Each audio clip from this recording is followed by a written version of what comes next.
Hello everyone, welcome to my YouTube channel NK mathematics. जैसा कि आपको पता है, हमने प्रीवियस ईयर के क्वेश्चन की सीरीज स्टार्ट की हुई है, जिसमें हमने नवंबर 2020 के लीनियर अलजेब्रा के पीवाईक्यू किए थे। तो आज हम उसी सीरीज को आगे बढ़ाते हुए आगे के क्वेश्चंस करते हैं।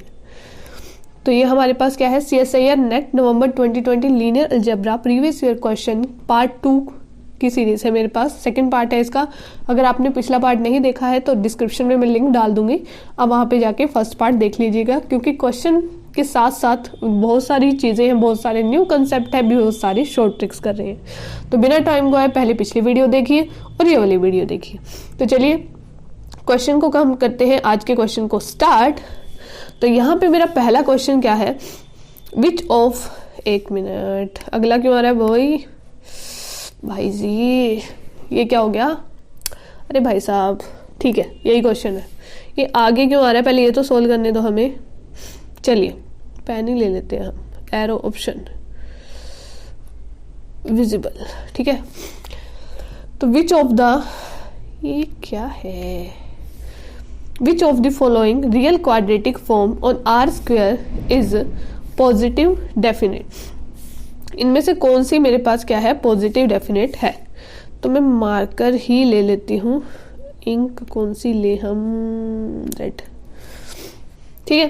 तो इसमें मेरे पास क्या गिवन है, which of the following real quadratic form on R square is positive definite. मुझे क्वाड्रेटिक फॉर्म ये 4 की 4 मुझे दे रखी है, मुझे देखना है कि इनमें से कौन सी क्या है, पॉजिटिव डेफिनेट है। तो सबसे पहले तो आपको क्वाड्रेटिक फॉर्म के बारे में पता होना चाहिए। मेरी लीनियर अलजेब्रा की सीरीज है, वहां पे देख लीजिएगा। अगर किसी को नहीं पता है तो मैं बता देती हूँ। क्वाड्रेटिक फॉर्म कुछ इस टाइप की होती है, x डैश ax, ये बीच में सिमेट्रिक मैट्रिक्स होती है मेरे पास, ठीक है। ये इसके आइगन वेक्टर्स हो जाते हैं, नॉर्मली हम ये बोल देते हैं, ठीक है। तो वो ऐसे ही आती है वेरिएबल्स में, पहले वेरिएबल हो जाएगा, फिर जो भी 2 वेरिएबल होंगे तो 2, 3 होंगे तो 3, वो उसके अकॉर्डिंग हो जाएंगे। इसमें हमारे पास हर एक ऑप्शन में सिर्फ और सिर्फ 2 ही वेरिएबल है ना। तो उसको, और ये बी पार्ट का क्वेश्चन है मेरे पास। चलिए, अभी पॉजिटिव डेफिनेट कब होगी कोई भी क्वाड्रेटिक फॉर्म, 2 चीजें होती है उसको चेक करने की। सबसे पहली तो सिंपल, QXY अगर ग्रेटर देन 0 हो, if QXY is greater than 0 for all X and Y belongs to R minus 0। मतलब भाई इसके अंदर 0 को छोड़ के, ठीक है बॉस, इनके अंदर 0 को छोड़ के तुम कुछ भी डाल लो, नेगेटिव नंबर डाल लो, पॉजिटिव, कितना ही बड़ा कितना ही छोटा, जब ये बाहर निकलेंगे तो हमेशा 0 से बड़े ही निकलेंगे। ये होता है पॉजिटिव डेफिनेट। अब साथ में मैं तुम्हें नेगेटिव डेफिनेट भी बता देती हूँ। नेगेटिव डेफिनेट क्या होता है, QXY is less than 0 for all XY belongs to R minus 0। समझ में आई बात कि पॉजिटिव और नेगेटिव डेफिनेट, पॉजिटिव में ऑब्वियसली हमेशा नॉन जीरो नंबर जो है वो पॉजिटिव वैल्यू देगा, और इसमें कोई भी नॉन जीरो नंबर ले लेंगे वो नेगेटिव देगा। उसके बाद एक और होती है पॉजिटिव सेमी डेफिनेट। सेमी में क्या होता है भाई, वो 0 वैल्यू भी दे सकता है, ठीक है। अगर मैंने इसके अंदर नॉन जीरो वैल्यू पुट करी, इनमें तो 0 वैल्यू सिर्फ और सिर्फ 0 ही देगा, पॉजिटिव और नेगेटिव में। लेकिन पॉजिटिव सेमी डेफिनेट में नॉन जीरो नंबर भी 0 दे सकते हैं, ठीक है। और नेगेटिव में क्या हो जाएगा, अभी सोचो और फटाफट से बता दो। QXY less than equal to, यानी कि 0 के इक्वल भी हो सकता है। तो ये 4 डेफिनेशंस है। अभी हम चेक कर लेते हैं। अब इनमें से भाई मुझे तो सिर्फ ग्रेटर देन 0 चाहिए। पहला देखो, QXY किसके इक्वल है, XY के। क्या ये हमेशा पॉजिटिव वैल्यू देगा? अभी अगर मैं ले लूं -1 और 1 ही ले लिया, चल -1 मल्टीप्लाई 1, ये तो नेगेटिव वैल्यू दे रहा है, मतलब ये तो गलत है। तो फर्स्ट ऑप्शन मेरे पास क्या हो गया, रोंग हो गया, लगा दो रोंग। उसके बाद सेकंड में कुछ बन रहा है, सोच के देखो, ज्यादा सोचना पड़ रहा है तो एक बार के लिए छोड़ दो। थर्ड देखो, थर्ड में क्लियरली x प्लस वाई का होल स्क्वायर बन रहा है, X square plus Y square plus 2xy। अब यहाँ पे पुट करना 1 और -1 नहीं करना, 1 - 1 क्या हो जाएगा, 1 - 1 का होल स्क्वायर, यानी कि 0 वैल्यू दे दी इसने तो, है ना। लेकिन इसमें क्लियरली लिखा था मैंने, जो पॉजिटिव डेफिनेट है नॉन जीरो नंबर हमेशा 0 से बड़े होंगे, ये भी गलत हो गया। तो फिर थर्ड भी मेरे पास क्या हो गया, रॉन्ग। उसके बाद फोर्थ देख लो, QXY क्या हो गया मेरे पास, x square plus XY। Practice करोगे तुम्हारे दिमाग में आने लगेंगे, माइंड में। इसमें क्लियरली दिख रहा है मुझे कोई ऐसा नंबर लेना है, कहीं या तो नेगेटिव वैल्यू आ जाए या तो 0। नेगेटिव बनाना इसको बहुत आसान है, बहुत ज़्यादा। इसको तो मैं नेगेटिव बना नहीं सकती, है ना, तो इसको बना देती हूँ। कोई भी ले लो, एक वैल्यू उससे बड़ी ले लो, -1 और 2 ले ली मैंने। -1 का स्क्वायर 1 और ये आ जाएगा -2, यानी कि ये नेगेटिव वैल्यू दे रहा है। तो भाई फर्स्ट, थर्ड और फोर्थ क्या हो गया, रॉन्ग। तो करेक्ट आंसर हो गया मेरे पास सेकंड। ये इसकी फर्स्ट अप्रोच है, ठीक है, कि आप डायरेक्टली पुट करके देख सकते हो। सेकंड मेथड भी मैं बता देती हूँ, वो आप खुद से करने की कोशिश करना। इसमें हम क्या होता है, मैट्रिक्स बना लेते हैं। ए वो x डैश एक्स का ही तो होता है और इनकी प्रॉपर्टीज सेम होती है। जो क्वाड्रेटिक फॉर्म की प्रॉपर्टीज होगी वही इस मैट्रिक्स की। अब यहाँ पे 2 वेरिएबल है तो यहाँ पे 2 वेरिएबल डाल लिए। अगर किसी क्वाड्रेटिक फॉर्म में 3 है तो वहां पे फिर 3 डाल लेंगे। मल्टीप्लाई करो, x को x से किया, यहाँ पे x स्क्वायर का कोफिशिएंट होगा। x को y से किया, यहाँ पे x y का कोफिशिएंट। y को x से, यहाँ पे फिर से x y का, और ये y स्क्वायर। अभी भैया ये तो 2 बार आ गए, अब इनका क्या करें, तो इनको आधा आधा कोफिशिएंट दे देते हैं। तो ये बन जाती है मैट्रिक्स। जैसे कि मैं बता देती हूँ आपको, ये सेकंड वाला ही लेके देखती हूँ मैं, जो हमारा आंसर आया था। इसकी मैट्रिक्स क्या बनेगी, अभी एक्स स्क्वायर का कोफिशिएंट 1 है, वाई स्क्वायर का 1 है, एक्स वाई का -1 है, तो हाफ इसको दे दिया इसने, हाफ इसको दे दिया। अभी पॉजिटिव डेफिनेट, अभी वो तो मुझे पता है कि जो क्यू एक्स वाई होगी वो ग्रेटर देन 0 होगी, लेकिन मैट्रिक्स के केस में जो ए मैट्रिक्स बनेगी उसकी सारी की सारी आइगन वैल्यू क्या होगी, 0 से बड़ी होगी। ऐसे ही अगर नेगेटिव देखना हो तो ए की सारी आइगन वैल्यू लेस देन 0 होगी। और अगर पॉजिटिव सेमी डेफिनेट देखना हो तो बताओ जल्दी से क्या होगा, ग्रेटर देन इक्वल टू 0, और नेगेटिव सेमी डेफिनेट में लेस देन इक्वल टू 0। ठीक है, अब अगर इसकी मैं आइगन वैल्यू निकालेंगे ना, दोनों की दोनों आइगन वैल्यू मेरे पास पॉजिटिव ही आएंगी। ठीक है, तो ये दूसरी अप्रोच है, वो फर्स्ट है। जो मन करे कर लेना, मैट्रिक्स वाला थोड़ा लंबा पड़ेगा, उसमें फटाफट से बनते जाएंगे। ओके, तो चलिए नेक्स्ट क्वेश्चन करते हैं अब हम। नेक्स्ट इसमें क्या है, let P be a square matrix such that P square P के इक्वल है, then which of the following statement is true. अभी मेरे पास क्या गिवन है, यहाँ पे P स्क्वायर P के इक्वल है। जहां पे भी ये मैट्रिक्स आ जाती है A square is equal to A, अगर आपको टाइप ऑफ मैट्रिक्स नहीं किए हुए हैं, मैंने एक प्लेलिस्ट है एक जिसमें लीनियर अलजेब्रा की सीरीज चली है मैट्रिसेस में, उसमें सबके बारे में बता रखा है। आइडम्पोटेंट मैट्रिक्स होगी, इनवोल्यूटरी होगी, नीलपोटेंट होगी, वहां पे जाके आप देख लीजिए, वरना मैं यहाँ भी बता देती हूँ। ये होती है जहाँ पे एक मैट्रिक्स का स्क्वायर खुद के इक्वल आ जाए, उसको हम आइडम्पोटेंट मैट्रिक्स बोलते हैं, जो कि यहाँ पे गिवन है। ठीक है, अभी यहाँ पे मुझे देखना है, ये तीनों ऑप्शन ना एकदम से चेक हो जाएंगे क्योंकि एक जैसे है ना, कि ट्रेस ऑफ पी या तो इंटीजर होगा, या तो इरेशनल होगा, या तो कॉम्प्लेक्स होगा। अभी मैं ट्रेस चेक करती हूँ। अब मैंने आपको पिछली वीडियो में बताया था, ट्रेस निकालने का फॉर्मूला क्या होता है, सम ऑफ आइगन वैल्यू। अगर मेरे पास मैट्रिक्स ना दे रखी हो और आइगन वैल्यू से रिलेटेड कुछ दे रखा हो तो मैं ये यूज कर लेती हूँ, अदरवाइज डायगोनल वाला तो सबको पता ही है। ठीक है, अभी मैं क्या करती हूँ, अभी इसमें क्या होगा, कुछ मैट्रिक्स है मेरे पास, जैसे आइडम्पोटेंट मैट्रिक्स है, उसकी आइगन वैल्यू हमेशा 0 और 1 ही आएगी।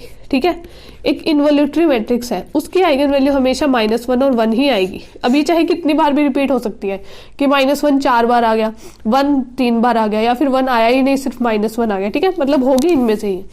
और जो नीलपोटेंट मैट्रिक्स होती है वो क्या होगी, हमेशा 0।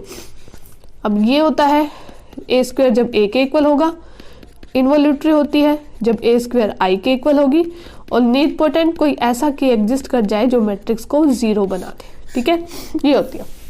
अब मुझे तो सिर्फ और सिर्फ आइडम्पोटेंट से मतलब है, तो बाकियों का क्या कर देते हैं, एक बार इसको थोड़ा सा कलरफुल सा बना देते हैं, मुझे सिर्फ इससे मतलब है।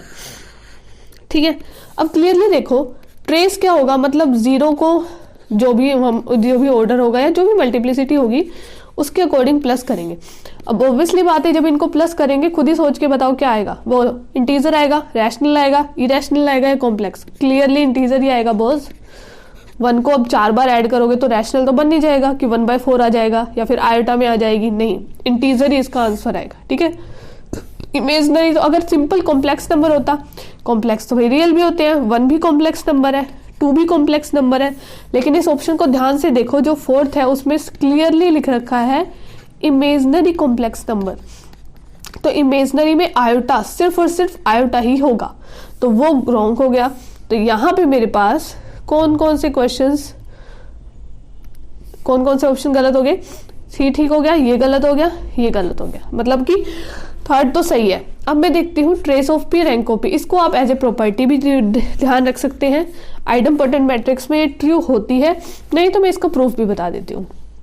इसके प्रूफ में एक और मेरे पास ट्रिक आएगी, या फिर बोल सकते हैं एक चीज है जो आइडम्पोटेंट मैट्रिक्स होती है, वो क्या होती है? डायगोनलाइजेबल होती है। अब ये डायगोनलाइजेबल का क्या पंगा है मैडम? इस पे अगर किसी को नहीं पता है, किसी ने सिलेबस को कर रखा है तो ऑब्वियसली उसको पता होगा, नहीं कर रखा है तो भाई कमेंट में बता देना, एक वीडियो डायगोनलाइजेबल मैट्रिक्स पे ले आऊंगी, ठीक। अभी आइडम्पोटेंट मैट्रिक्स क्या होती है? मतलब ये सिमिलर होती है डायगोनल मैट्रिक्स के। अभी हाँ, डायगोनलाइजेबल होगी तो फिर इससे एक और कंसेप्ट बनेगा, आर्थमेटिक मल्टीप्लिसिटी किसके इक्वल हो जाएगी? ज्योमेट्रिकल मल्टीप्लिसिटी के। अब ये किस चिड़िया का नाम आ गया? अब ये कोई चिड़िया नहीं है। आर्थमेटिक मल्टीप्लिसिटी होती है कि कोई भी मैट्रिक्स में कितनी बार रिपीट हुई है। जैसे एक मैट्रिक्स ले ली, ये ले ली मैंने 1 1 1 और 2, तो 1 के आर्थमेटिक मल्टीप्लिसिटी होगी 3, क्योंकि 1 3 बार रिपीट हुआ है, और 2 की क्या होगी? 1, क्योंकि 2 एक बार।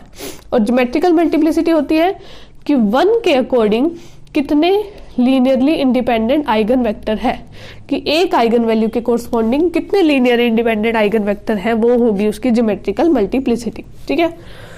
ठीक है जी, अब नेक्स्ट करते हैं। अब हम इसमें क्या है, एक मिनट, अभी आइगन वैल्यू तो एक मिनट, क्या हो गया? ये अगला क्वेश्चन है, वैसे मैं करके दिखा रही हूँ यहीं पे, ये तो बाद में करेंगे, इसको अभी मत देखो, कहीं तुम ये वाला सोल्व करने लग जाओ और जो हम कर रहे हैं वो कर रहे हैं, ठीक है। इधर देखो पीछे, अभी जीरो से चलते हैं। आर्थमेटिक मल्टीप्लिसिटी जीरो की is equal to geometrical multiplicity of zero, ठीक है। अब आर्थमेटिक मल्टीप्लिसिटी जीरो की क्या होती है? जो ज्योमेट्रिकल मल्टीप्लिसिटी होती है ना, उसका फॉर्मूला होता है वो नलिटी के इक्वल होती है, a माइनस लैम्डा, लैम्डा की वैल्यू यहाँ पे 0 है तो ये हो जाए, ठीक। अब इसको मैं लिख सकती हूँ, ऑर्डर में से रैंक को माइनस कर दिया, a माइनस 0i। अभी इधर क्लियरली देखो, ट्रेस किसी मैट्रिक्स का क्या होता है? उसके आइगन वैल्यू का सम, यानी कि आर्थमेटिक मल्टीप्लिसिटी जीरो की, जीरो कितनी बार आया है, प्लस आर्थमेटिक मल्टीप्लिसिटी 1 की, 1 कितनी बार आया है। अभी जीरो को मैं लिख सकती हूँ ट्रेस, एक मिनट, हाँ, ट्रेस ऑफ ए ऑर्डर के इक्वल हो गए, ट्रेस के नहीं इक्वल होगा, ऑर्डर के। अब मेरे पास कितनी आइगन वैल्यू होगी एक 3x3 मैट्रिक्स में? ऑब्वियसली 3 होगी, 3 से ज्यादा तो नहीं होगी। अब एक n×n मैट्रिक्स में मेरे पास ज्यादा से ज्यादा कितनी आइगन वैल्यू हो जाएगी?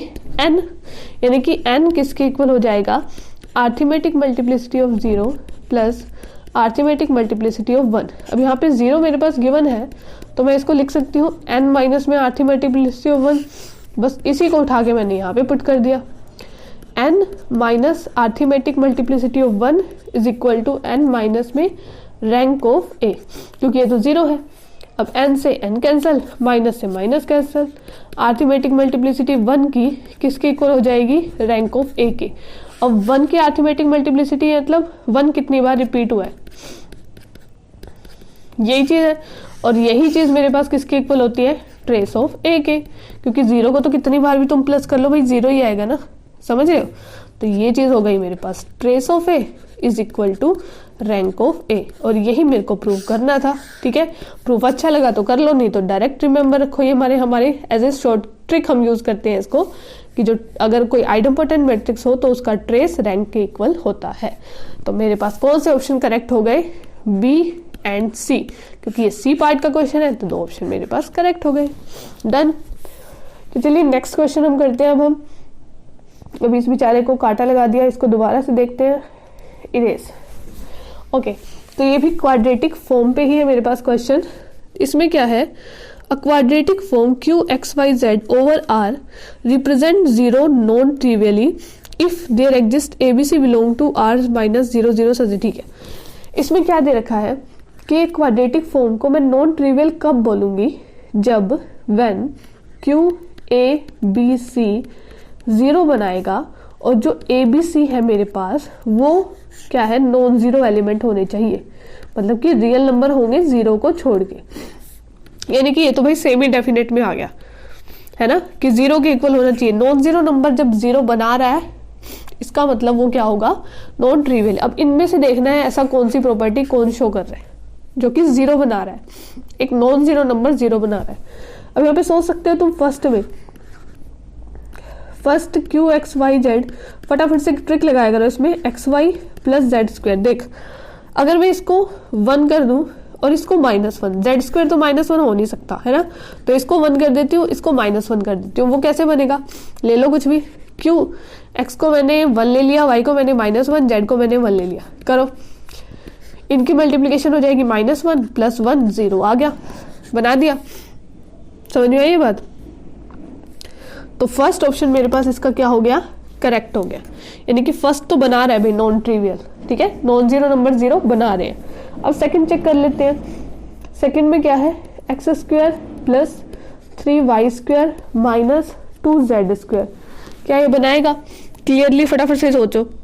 यहाँ पे अगर 1 पुट करते हैं, 1 + 3 4 हो जाएंगे, इसको 2 कर दो, सिंपल बन गया ये भी। x की वैल्यू क्या पुट करी मैंने, 1 पुट करी, y की भी 1 पुट करी, इसको 4 बनाने के लिए 2 पुट करना पड़ेगा। 1 मिनट, √2। इसने ऐसा कुछ नहीं दे रखा है कि रैशनल इरेशनल कुछ भी है, रियल नंबर लेना है मुझे, तो मैंने 1 1 √2 ले लिया। ये बन गया 1 + 3 - 2, √2 का स्क्वायर 2 बन जाएगा, तो ये हो गया 4 0।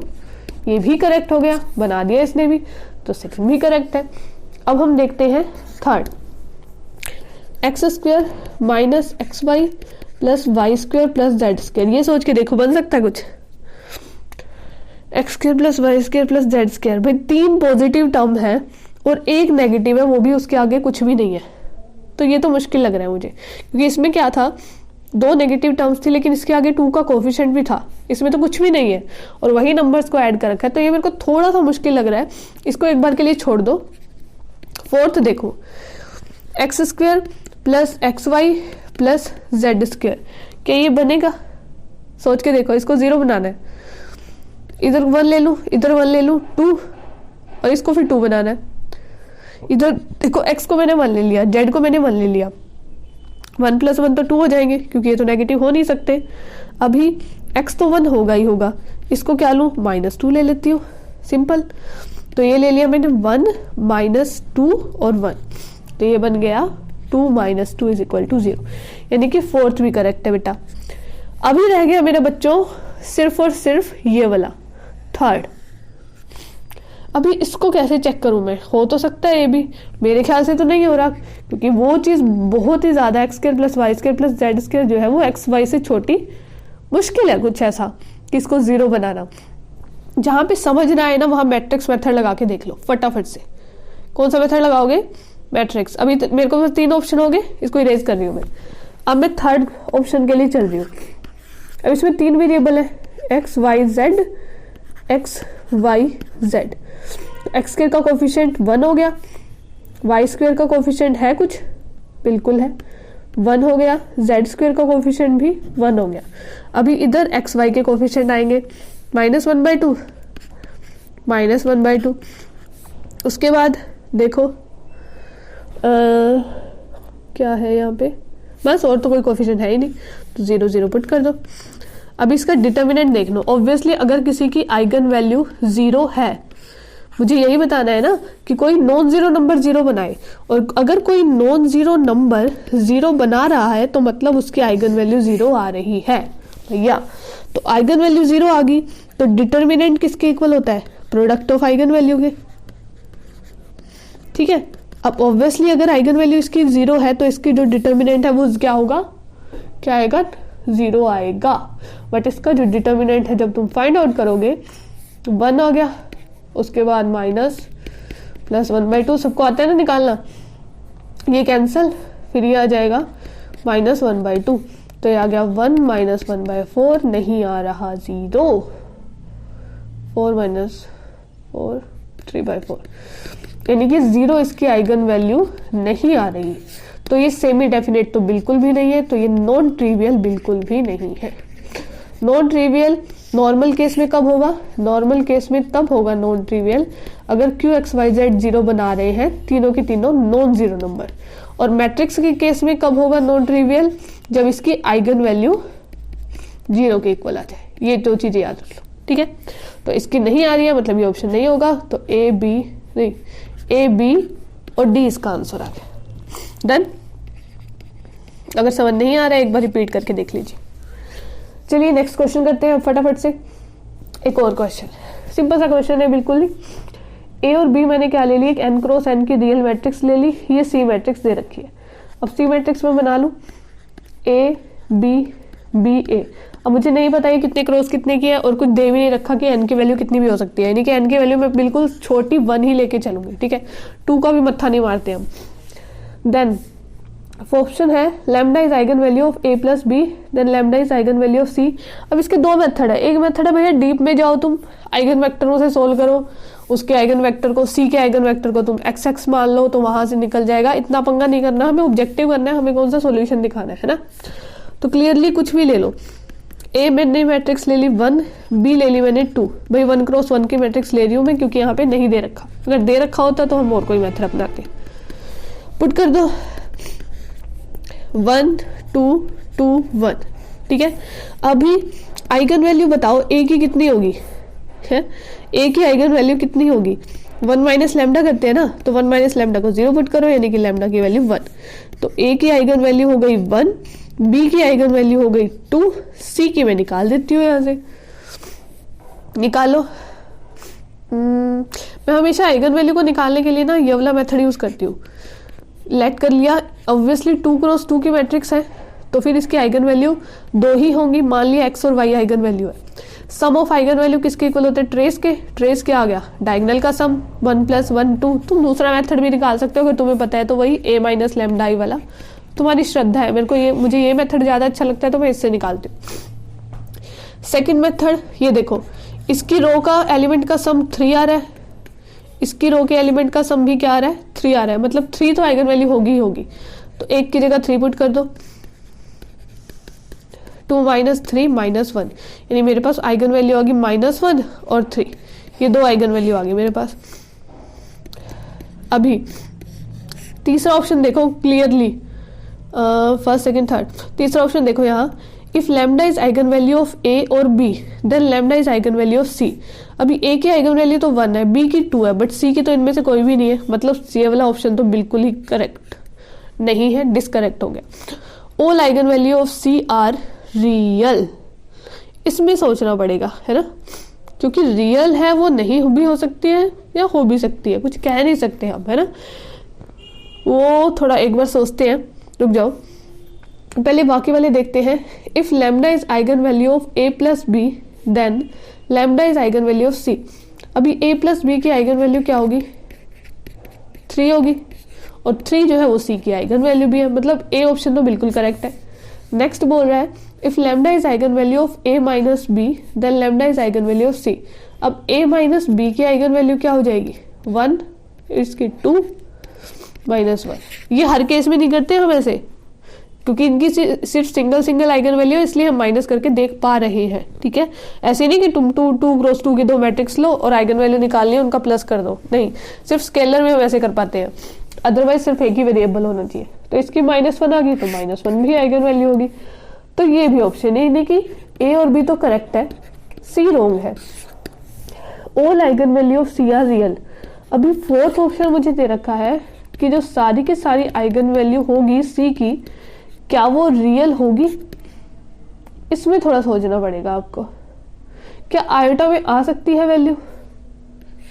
बिल्कुल आ सकती है भी, ऐसा कुछ हो नहीं है, क्योंकि अगर मैं थोड़ी बड़ी लूँ वैल्यू, यहाँ पे 2 3 4 5 समथिंग लूँ, इधर भी 2 3 4 5 समथिंग लूँ, ठीक, तो उसकी आइगन वैल्यू आ सकती है मेरे ख्याल से तो कॉम्प्लेक्स में। तो ये तो सही नहीं होना चाहिए, सिर्फ और सिर्फ ए और बी ऑप्शन इसके करेक्ट होने चाहिए, है ना, क्योंकि हो सकता है वो अंडर रूट में जब हम लैम्डा की वैल्यू निकाले तो वो कॉम्प्लेक्स बन जाए, बन सकता है, बिल्कुल बन सकता है।